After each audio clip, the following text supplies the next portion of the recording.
But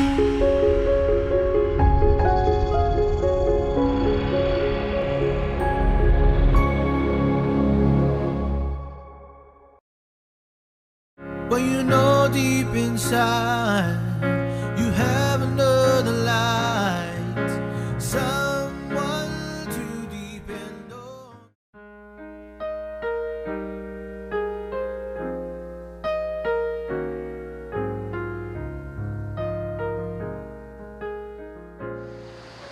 Well, I have the privilege of saying I grew up in the beautiful islands of Hawaii. I come from a fairly large family.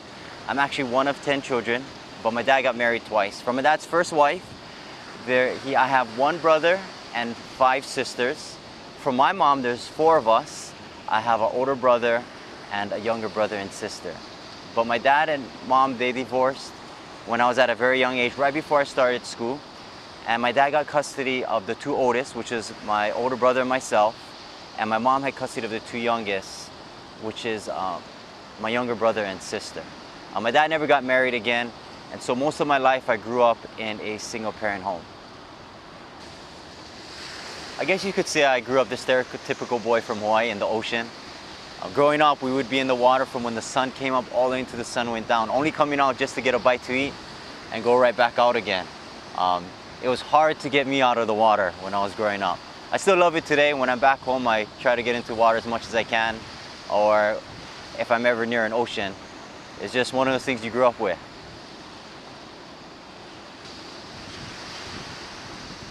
As far as I remember, I guess you could say I believed in God. But as a young person, my perception of following God was that it was boring and restrictive. I heard about all the things you couldn't do. I viewed God more as a police officer than as a friend. You know, I had this view that God was just there waiting for you to mess up just so he could punish you. But somehow deep inside, I knew that I needed to follow God. But I put off following him and made it my retirement plan. I told myself that, you know, I'll do all the partying, I'll have all the fun, I'll do what I want to do, then I'll live that, I guess, simple, restrictive life as a Christian. And that was just my view growing up.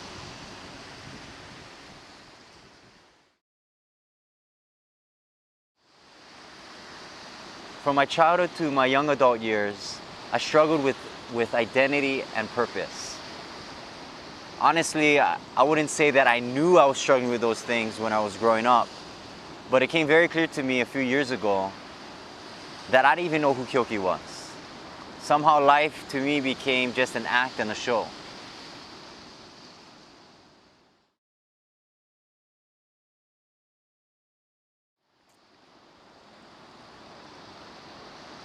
At a young age, I found my worth in how much recognition I got.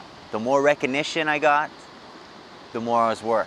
Whether I was surfing, playing sports, I needed to be recognized. I needed to be the one who surfed the best that day, who was the standout athlete.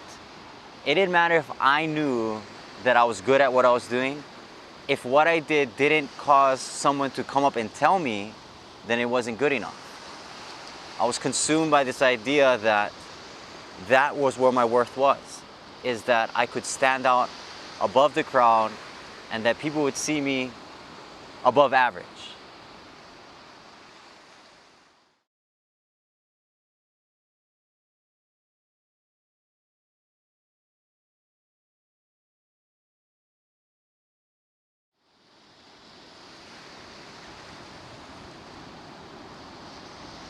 That mentality became a part of every aspect of my life. I got high for the first time and became sexually active by the 8th grade. I got drunk for the first time by my freshman year in high school. And by my senior year, I didn't know how to socialize without drinking.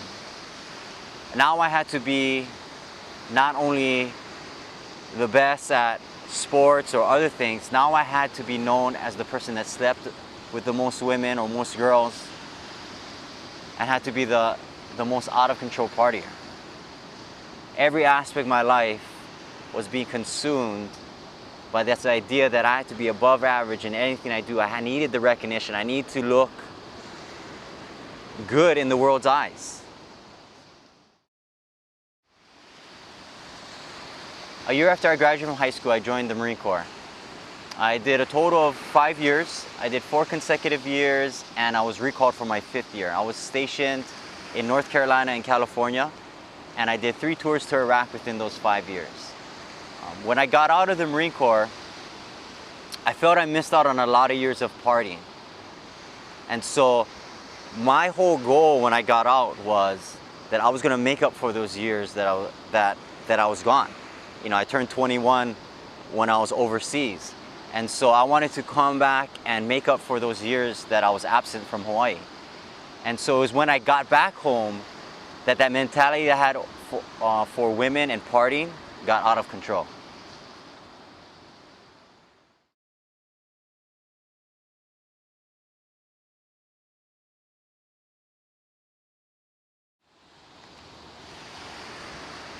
After about a year of being out, I started to realize the life I was living was an empty lifestyle.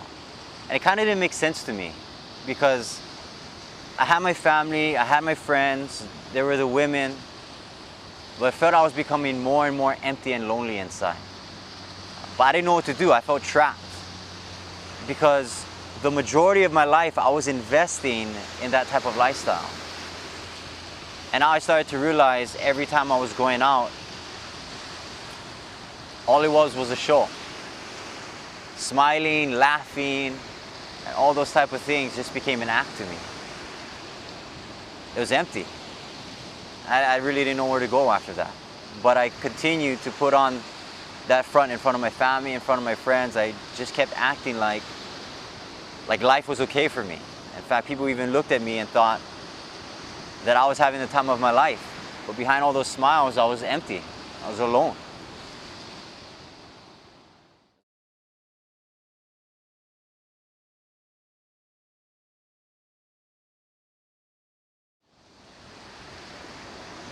One day I just was tired of all the acting. On this particular day, I decided I was going to go out to a club where my friends were performing live music. My plans was to just do the only thing I knew how to do, cope with life and deal with all my problems. And that I was just going to go out and get drunk and find somebody to go home with. That's all I knew. It's a dark and lonely night, all by myself, sleeping on someone else's couch. I take another sip of brew to take away the pain. Take me from this world I don't want. So I get home about 4 in the morning, drunk and by myself. I don't really know how to explain what happened when I got home that night. But all of a sudden I was just, I guess to put in simple words, I just felt consumed by all my problems. It was the same picture for me. I went to try and deal with my problems and I realized they're still there. And by this point in my life, there was so many things going wrong with me at the time. I had personal issues. And when I came home that night, I just realized the way I knew how to cope with life and deal with my problems did not work. And I came to that conclusion, I believe that night, that it doesn't work. And for me, the only option left was to give up.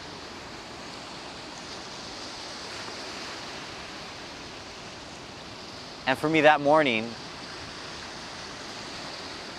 I gave up on life. I didn't see a way I could face it anymore. And I gave up.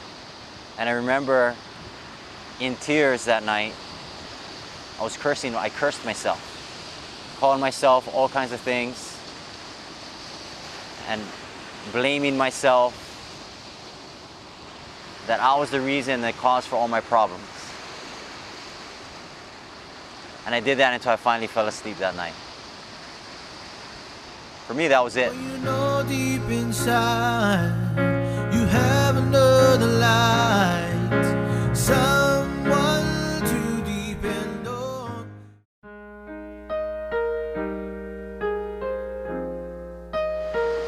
woke up later on that day with half the day gone. I don't know what time it was, maybe it was like noon, 1 o'clock. But when I woke up, I remember kind of just sitting there, sitting on this couch. I was actually staying at my friend's house, and I remember just sitting on the couch, and the television was right across, and it wasn't on. I remember just sitting there, just thinking what to do next. I don't think anybody was home. I think everybody went to work. But I remember just sitting there, just thinking, what was I going to do next? Because for me, I didn't see a reason to live anymore. And for hours, I remember just sitting there, and I just started analyzing my life. I kind of looked back, and as I went through my life, I really couldn't find anything of worthiness. Like, I kept seeing all these negative things that happened in my life, all the decisions I was making that put me in the position where I was at. And I looked at how my life was a lie, it was a show, it was an act. And I just sat there, and I just didn't know what to do, because I looked at my life was worth nothing. And I just really, this is what was my thought, I just wanted to crawl somewhere and just die, and nobody know, and just not to exist anymore, and that nobody would have to worry or even find me. But as I sat there was actually a breakthrough that happened. I don't know how long, it was, like I said, it felt like a few hours, but a breakthrough happened. I remember sitting there, and a thought came to mind. And I had this thought, it wasn't audible, but it was kind of a question to myself. It was as if I was asking myself, did I really give God a chance? And it was kind of just out of nowhere. And I looked back, and like I said, I believed in God when I was growing up. I went to church. We went to church a little bit as a child, but I never wanted anything to do with God. And when I heard that question, have I given God a chance? I started thinking about that. And when I realized that I didn't, at that moment I felt a burden lift off of my shoulders. And this is why. I realized that there was one more option left. Up to that point, I felt I exhausted everything I could do to find happiness, to find a purpose, to find an identity. But I realized at that moment that I haven't really gave God a chance. And the fact that there was one more option gave me hope. And I remember saying a prayer after that. It was probably my first sincere prayer. I just opened my heart to God. I said, God, if you exist, and if I live my life according to the Bible, if I did everything that you told me to do, and I could actually live a happier life, and that there was a reason for living, and there's a purpose in my life, I would serve you the rest of my life. If there wasn't a difference, if there's no purpose, if there's no reason, then you don't exist, and there's no reason for me to live. And I discovered something that changed my life forever. As I realized that the God of this universe, the God of the Bible, this God that I had a view of being more of a police officer than a friend, someone who was waiting for me to mess up so that he could punish me, was a God who was a personal God. And he wanted to be my friend. And I don't know how to explain it, but I remember going to church, and then I remember going to midweek Bible studies and prayer meetings. And it was as if God was speaking to me through these people. through the Bible, and He comforted me every step of the way, where I learned how to live again. And that changed my life, that there is a God out there who cares. I need your love, and I need your grace, and I need your light to shine upon me.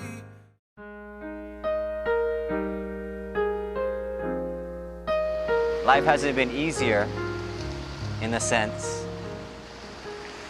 When I made the decision, the trials didn't go away. But I found in God something that I searched for my whole life.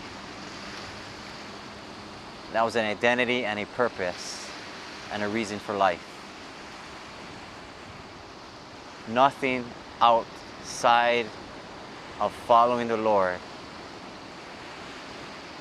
could give me those things. I need your love, and I need your grace, and I need your light to shine upon me. If I were to look back at my past life, the partying, the women, the nightlife, and looked at the highest day or the highest point of it, it would not compare to my lowest day as a Christian. Because when the dust settles at the end of the day, on the lowest day, living as a Christian, where maybe it seems everything may be going wrong outwardly, I still have a reason for my life. There's a reason for my existence, and there's a purpose. In the world, when the dust settled after the partying and everything else that came with it, I still had to question who I was and why I'm here. My whole life, that's what I was looking for. Because there's a reason, because there's a purpose, because I have an identity, which is found in God, I have what many people in the world are looking for. It's peace.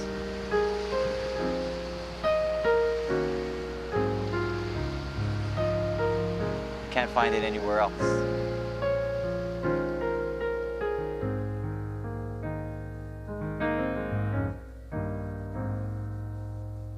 It's a dark and lonely night, all by myself, sleeping on someone else's couch. I take another sip of brew to take away the pain. Take me from this world I don't wanna live. But you know deep inside you have another light, someone to depend on. And I need your love, and I need your grace, and I need your light to shine upon me. And I need your love, and I need your grace, and I need your light to shine upon me.